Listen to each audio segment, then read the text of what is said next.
Around 2600 degrees, fire turns the blue of water and sky and cool breezes, of baby boy rooms. It is blue that can eat through bone. I could tell you how human limbs burn like branches. First, the epidermis, the top layer of skin, peels back and chars. Then the deeper dermis layers split and fizzle, releasing subcutaneous fat, which can melt and seep into clothing. A clothed human body is like an inside-out candle. If it can develop enough of a wick, that is, if there is enough fat soaked into the fabric to use as fuel, it can burn for up to 7 hours. My mother wanted to be cremated. That's all I knew. After all that fire, in the end, we had to pay a professional to do it. I wish I could have laughed at the irony. Charmaine drove me to pick up her remains at Dignity Memorial in Redding, California. After I signed a stack of paperwork and folded the permit to transport human remains into my purse, a man handed me an emerald green felt bag with a silky drawstring. Inside, my mother's ashes were sealed in a cheap plastic box. She'd always looked good in that shade of green, verdant against her chestnut-colored hair and eyes, forested against her olive skin. Maybe we were always going to arrive here, me cradling what was left of my mother in the crook of my arm. Charmaine and I walked silent and somber over the hot asphalt of the funeral home parking lot, the late winter sun bearing down on us. She grabbed my sweaty palm in hers and squeezed tight. "You all right?" she asked. I looked at her and shrugged. Yeah, I know. Just figured I should say something. I could tell you that flames look like tears because of gravity and the upward motion of air molecules.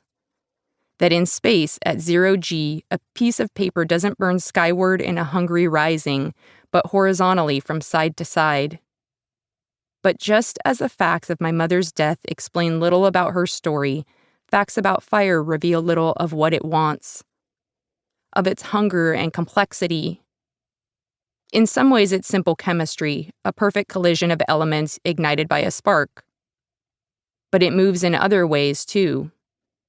Ways that are human, unpredictable, vengeful. It nurtures and destroys, sustains life and ashes it. And in my family, it was always there, waiting. I wouldn't be able to see all the ways that it blazed through our lives until it was over. Until everything was gone. The first night in our new house on Morris Street, my mom, my little brother Chris, and I slept in a row on the floor of the attic bedroom. It was 1992, when winters in Northern California still meant blizzards and black ice. The propane tank hadn't been filled yet, so Chris and I burrowed deep into the new Garfield sleeping bags that Mom had splurged on at Walmart. She propped up a tiny space heater by our feet. In the middle of the night, it fell and the carpet burst into flames. We woke to her rolling us away from the fire like logs. She screamed as she slapped it down with an old t-shirt. It burned through the carpet and foam underneath, leaving a topographic crater ringed with nubby, singed bits. Mom threw a cheap rug over the hole, and we moved my things in. A year later, my brother and I sat in the same spot, smoking fake cigarettes. Strips of college-ruled paper that I'd rolled into skinny tubes.